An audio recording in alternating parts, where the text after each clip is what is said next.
साथियों, हाजिर हूँ एक बार फिर से आपके लिए एक ज्ञानवर्धक वीडियो लेकर। साथियों, आप सभी जानते हैं कि बाबा साहब ने भारत को दुनिया का सबसे बड़ा और सबसे खूबसूरत संविधान दिया। ये बात तो भारत का हर नागरिक जानता है। और दोस्तों, संविधान सभा की स्थापना 1946 के कैबिनेट मिशन की योजना के अंतर्गत की गई थी।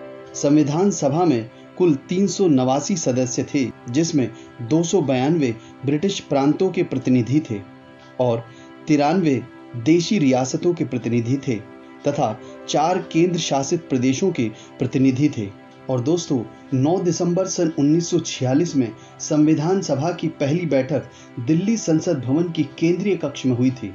इसमें अस्थायी अध्यक्ष डॉक्टर सच्चिदानंद सिन्हा चुने गए थे। 11 दिसंबर 1946 को डॉक्टर राजेंद्र प्रसाद को स्थायी अध्यक्ष चुना गया था। 13 दिसंबर 1946 संविधान सभा में नेहरू ने उद्देश्य प्रस्ताव प्रस्तुत किया। 22 जनवरी 1947 को संविधान सभा द्वारा उद्देश्य प्रस्ताव स्वीकृत हुआ। 29 अगस्त 1947 को भीमराव अंबेडकर की अध्यक्षता में प्रारूप समिति का गठन हुआ। श्री B.N. राव, बेनेगल नरसिंह राव, जो एक न्यायाधीश थे, संविधान सभा के संवैधानिक सलाहकार थे। आज का हमारा वीडियो संविधान के पावन ग्रंथ के पहले पन्ने पर लिखी प्रस्तावना के बारे में है। दोस्तों, आप सभी ने संविधान की प्रस्तावना के बारे में कई बार पढ़ा और सुना जरूर होगा, पर आज हम आपको संविधान की प्रस्तावना का अक्षरशः अर्थ बताएंगे।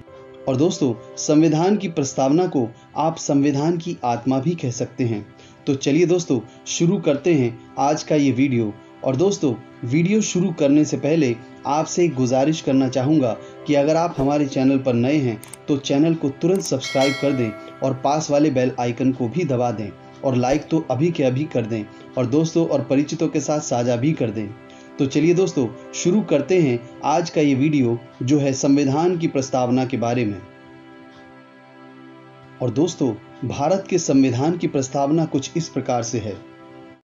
हम लोग भारतीय संविधान की प्रस्तावना का वाचन करेंगे। तैयार हो? चलिए।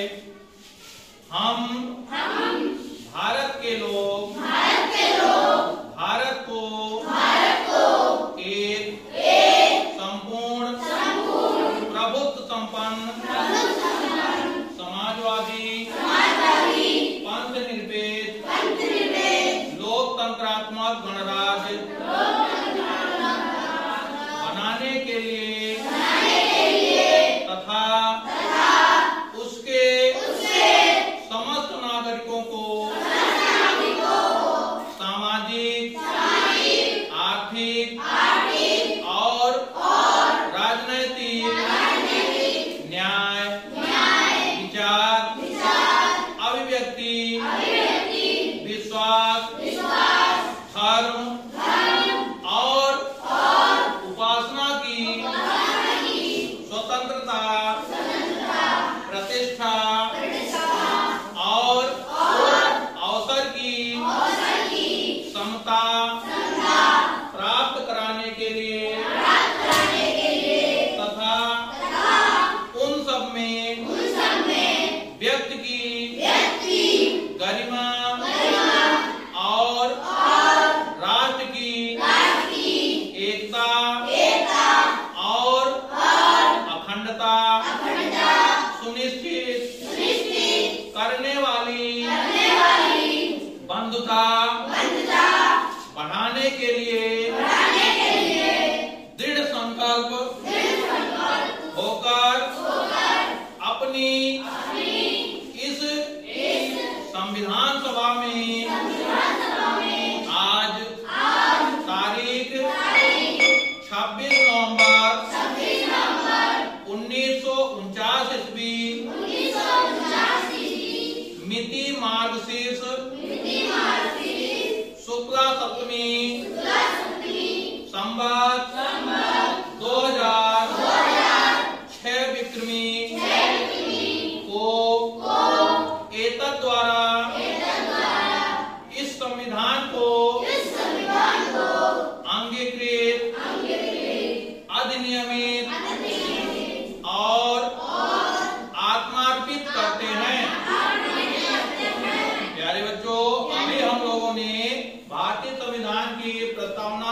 वाचन किया, सभी लोग इस प्रस्तावना को याद कर लेंगे।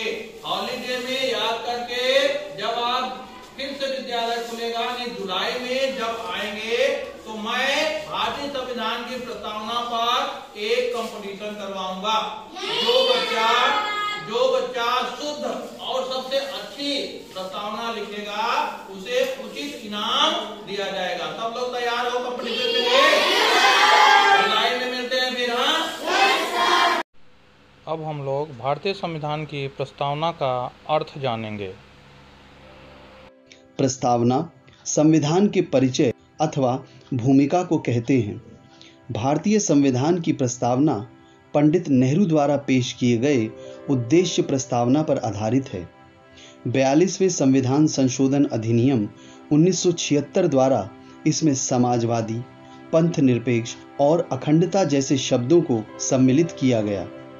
प्रस्तावना में उल्लेखित मुख्य शब्दों के अर्थ: हम भारत के लोग। इसका तात्पर्य यह है कि भारत एक प्रजातांत्रिक देश है तथा भारत के लोग ही सर्वोच्च संप्रभु हैं। अतः भारतीय जनता को जो अधिकार मिले हैं वही संविधान का आधार है। अर्थात दूसरे शब्दों में भारतीय संविधान भारतीय जनता को समर्पित है। संप्रभुता इस शब्द का आशय है कि भारत न तो किसी अन्य देश पर निर्भर है और न ही किसी अन्य देश का डोमिनियन है। इसके ऊपर और कोई शक्ति नहीं है और यह अपने आंतरिक और बाहरी मामलों का निस्तांतरण करने के लिए स्वतंत्र है।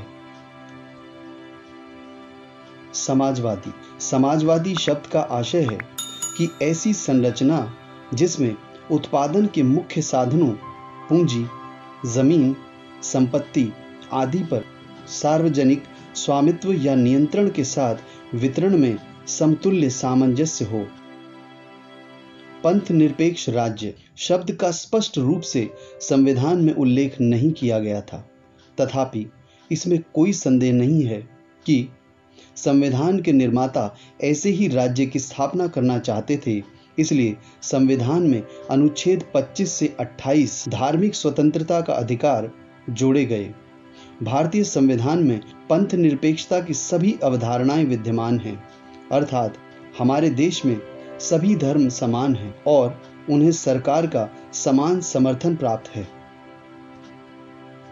लोकतंत्रात्मक संविधान की प्रस्तावना में लोकतांत्रिक शब्द का इस्तेमाल वृहद रूप से किया गया है, जिसमें न केवल राजनीतिक लोकतंत्र बल्कि सामाजिक व आर्थिक लोकतंत्र को भी शामिल किया गया है। वयस्क मताधिकार, सामाजिक चुनाव, कानून की सर्वोच्चता, न्यायपालिका की स्वतंत्रता, भेदभाव का अभाव भारतीय राज व्यवस्था के लोकतांत्रिक लक्षण के स्वरूप हैं। गणतंत्र प्रस्तावना में गणतंत्र शब्द का उपयोग इस विषय पर प्रकाश डालता है कि दो प्रकार की लोकतांत्रिक व्यवस्थाओं, वंशागत लोकतंत्र तथा लोकतंत्रीय गणतंत्र में से भारतीय संविधान के अंतर्गत लोकतंत्रीय गणतंत्र को अपनाया गया है।